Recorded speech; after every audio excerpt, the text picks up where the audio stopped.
اعوذ باللہ من الشیطان الرجیم بسم اللہ الرحمن الرحیم۔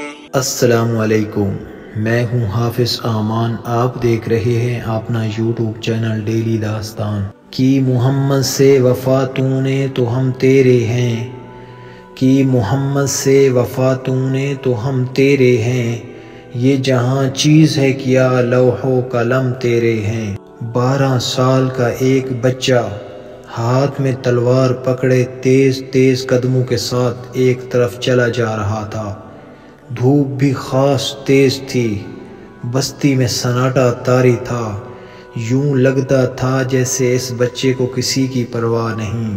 چلتے قدموں کا رخ بستی سے باہر کی طرف تھا، چہرہ غصے سے سرخ تھا، آنکھیں کسی کی تلاش میں دائیں بائیں گھوم رہی تھیں۔ اچانک ایک چٹان کے پیچھے سے ایک سایہ نظر آیا۔ بچے نے تلوار کو مضبوطی سے تھام لیا۔ آنے والا سامنے آیا تو بچے کا چہرہ خوشی سے کھل اٹھا۔ ہاتھ میں تلوار اور چہرے پر خوشی دیکھ کر آنے والے نے شفقت سے پوچھا، میرے پیارے بیٹے، ایسے وقت میں تم یہاں کیسے؟ بچے نے جواب دیا، آپ کی تلاش میں۔ اس بچے کا نام زبیر رضی اللہ تعالی عنہ تھا۔ یہ بچہ رسول اللہ صلی اللہ علیہ وسلم کا پھوپھی زاد بھائی تھا۔ قصہ یہ پیش آیا تھا، مکہ مکرمہ میں افواہ پھیلی کہ پیغمبر صلی اللہ علیہ وسلم کو کفار نے پہاڑوں پر پکڑ لیا ہے۔ مکہ میں دشمن تو بہت زیادہ تھے، اس لیے ایسا ہو بھی سکتا تھا۔ حضرت زبیر رضی اللہ تعالی عنہ نے، جن کی عمر ابھی 12 سال تھی، فوراً تلوار اٹھائی اور اکیلے ہی آپ صلی اللہ علیہ وسلم کی تلاش میں نکل کھڑے ہوئے۔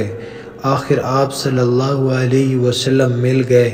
پیارے نبی پاک صلی اللہ علیہ وسلم نے اس حالت میں دیکھ کر حیرت سے پوچھا، اگر واقعی مجھے پکڑ لیا گیا ہوتا تو پھر تم کیا کرتے؟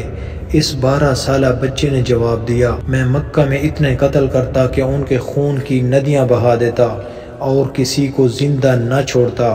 پیارے نبی پاک صلی اللہ علیہ وسلم یہ بات سن کر مسکرا پڑے اور اس جرأت مندانہ انداز پر اپنی چادر مبارک انعام کے طور پر عطا فرمائی۔ اللہ تعالیٰ کو یہ ادا پسند آئی۔ جبرائیل امین علیہ السلام آسمان سے نازل ہوئے، زبیر کو خوشخبری دے دیں، اب قیامت تک جتنے لوگ اللہ کے راستے میں تلوار اٹھائیں گے ان کا ثواب زبیر رضی اللہ تعالی عنہ کو بھی ملے گا۔ میرے پیارے ویورز، ڈنمارک کے ایک کافر غلیظ نے ترکیہ کے سفارت خانے کے سامنے مظاہرے میں قرآن پاک کو نذر آتش کیا، جس پر دنیا بھر کے 1.5 ارب سے زائد مسلمان مشتعل ہو گئے ہیں، اور یہ اقدام بلا شبہ دنیا کے امن کو تباہ کرنے کی سازش ہے۔ دنیا بھر کے مسلمان اس ملعون کی اس گستاخی کے خلاف سراپا احتجاج بنے ہوئے۔ قرآن مجید وہ عظیم الشان کتاب جو ساری دنیا کے لیے ہدایت اور روشنی ہے، اور یہ کتاب اگر پہاڑ پر نازل کر دی جاتی تو پہاڑ بھی ریزہ ریزہ ہو جاتا۔ بدقسمتی سے اسلام دشمن جب چاہتے ہیں وہ قرآن کی بے حرمتی کرتے ہیں، شان رسالت کی گستاخی کرتے ہیں۔ انہیں معلوم ہے کہ انہیں کوئی روکنے اور ٹوکنے والا نہیں ہے۔ مسلمان چند دن چیخیں گے، چلائیں گے اور پھر تماشا ختم ہو جائے گا۔ ایسے لگتا ہے کہ انہیں مسلمانوں کی اس کمزوری کا علم ہو گیا، اور کوئی بھی معمولی آدمی اٹھ کھڑا ہوتا ہے اور مسلمانوں کی مقدسات پر حملہ آور ہو جاتا ہے۔ لادینی قوتیں مسلمانوں کو چیک کرتی ہیں کہ یہ زندہ ہیں یا مر گئے ہیں، غیرت باقی ہے یا پھر مسلم حکمرانوں کی طرح وہ بھی مر گئی ہے۔ مسلمانوں کے بے حس حکمرانوں کو اس طرح کے واقعات کی کوئی فکر نہیں ہے، وہ اپنی مستیوں میں مگن ہیں اور عیاشیوں کے ریکارڈ قائم کیے جا رہے ہیں۔ امریکہ کی غلامی نے انہیں بزدل بنا دیا ہے۔ ان میں اتنی ہمت و جرأت بھی نہیں کہ زبانی طور پر بھی احتجاج کر لیں۔ امت مسلمہ ایک بہت بڑی پریشانی میں مبتلا ہے۔ بے حس مسلم حکمرانوں نے انہیں کہیں کا نہیں چھوڑا۔ امت سراپا احتجاج ہے، لیکن ان کے احتجاج سے ان بے حس قوتوں کو کوئی فرق نہیں پڑتا۔ آزادی اظہار رائے کے نام پر جو کچھ دین اسلام کے خلاف کھیل کھیلا جا رہا ہے، اس کے بڑے خطرناک نتائج برآمد ہوں گے۔ عالمی برادری کی ذمہ داری ہے کہ وہ ان گھناؤنی کارروائیوں کو فوری طور پر بند کروائے اور اس میں ملوث عناصر کو عبرتناک سزا دے تاکہ آئندہ کسی کو جرأت نہ ہو سکے وہ کسی کی بھی مقدسات کی توہین نہ کر سکے۔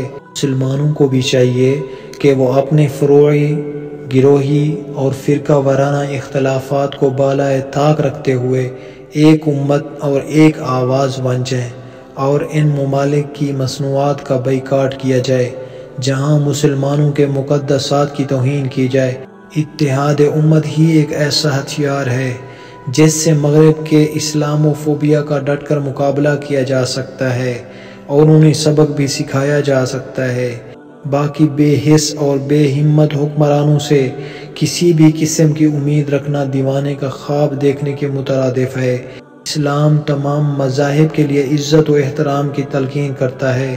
اظہار رائے کی آزادی کے نام پر قرآن اور مقدسات کی توہین اور بے حرمتی مسلمان کسی بھی قیمت پر برداشت کرنے کو تیار نہیں ہیں۔ دنیا نے دیکھا کہ قرآن کی توہین کرنے والے پہلے بھی دنیا میں اللہ کے عذاب میں مبتلا ہوئے ہیں اور اب بھی اللہ کی پکڑ سے نہیں بچ سکیں گے، عذاب میں مبتلا ہوں گے۔